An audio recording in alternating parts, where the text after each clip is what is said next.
Hi, good afternoon. I'm Blania Chris Bailon from Grade 8 Silver. Today, we're gonna discuss about biodiversity, the distribution of organisms in the area. The term biodiversity is from biological biodiversity. It refers to the variety of life on Earth at all its levels, from genes to ecosystem, can encompass the evolutionary, ecological, and cultural processes that sustain life. In my own words, biodiversity is the shortened form of two words. Bio means life, and diversity means variety. It refers to all the variety of life that can be found on Earth, like plants, animals, fungi, and microorganisms, as well as to the communities that they form and the habitats in which they live. The biodiversity of an ecosystem contributes to its sustainability. The high biodiversity in an ecosystem means that there is a variety of genes and species in that ecosystem. Example, rainforest and ocean.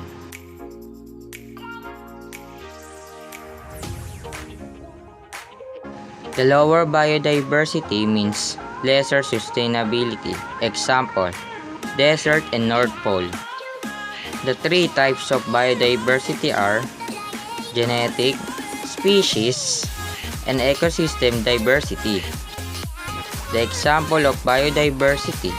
Most people recognize biodiversity by species, a group of individual living organisms that can be interbred. Example of species: blue whales, white-tailed deer, white pine trees, sunflower, and microscopic bacteria that cannot be seen by naked eye.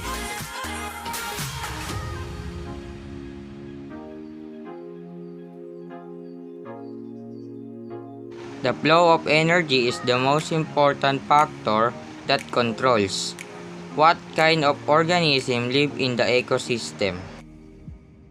In this video, you will learn how organisms obtain energy.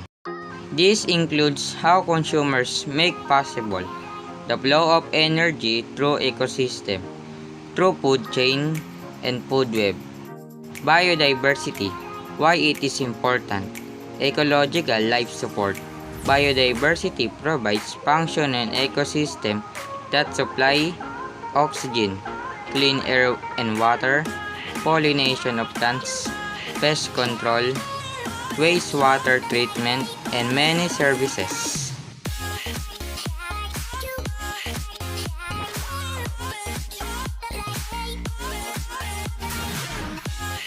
Recreational. Many recreational pursuits rely on our unique biodiversity, such as birdwatching, hiking, camping, and fishing. Environmental problem and solution.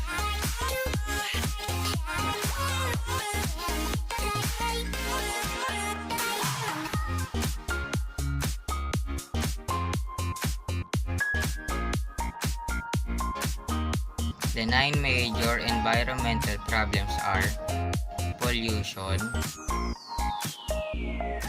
global warming, overpopulation, waste disposal, deforestation, ocean acidification, loss of biodiversity, ozone layer depletion, natural resources depletion.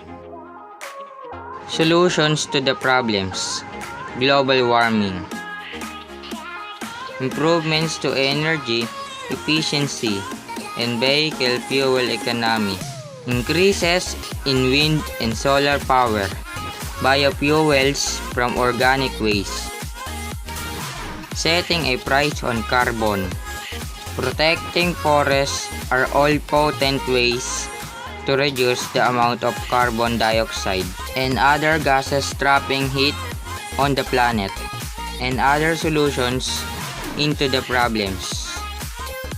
We need to transition to sustainability, land and forest, agriculture, food system, fisheries and oceans, cities and infrastructure, freshwater, climate action, and an integrated One Health global framework.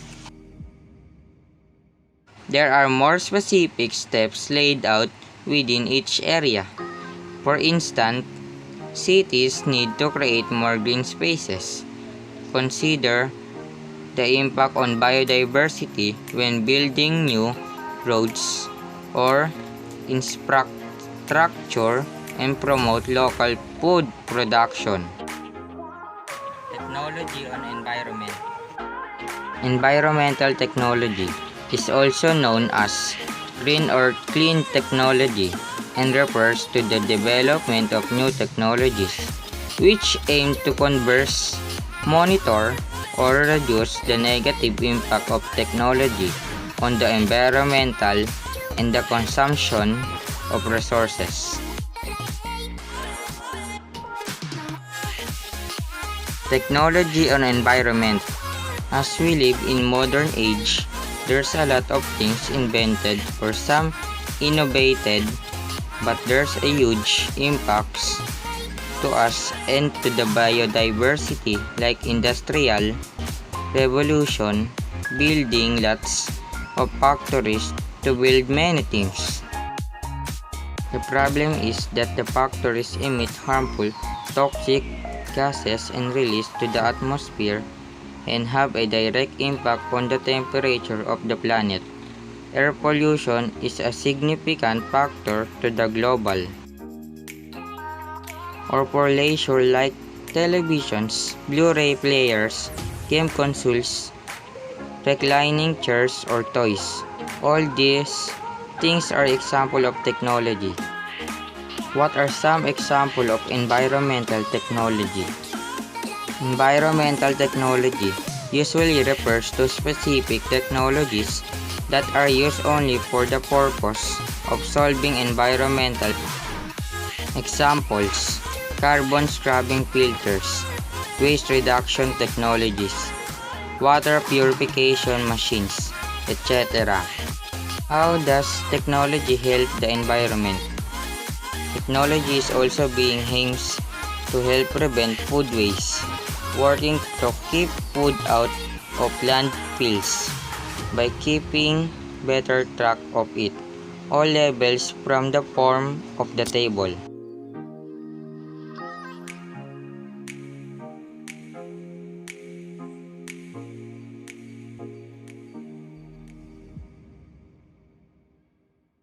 Current news about biodiversity.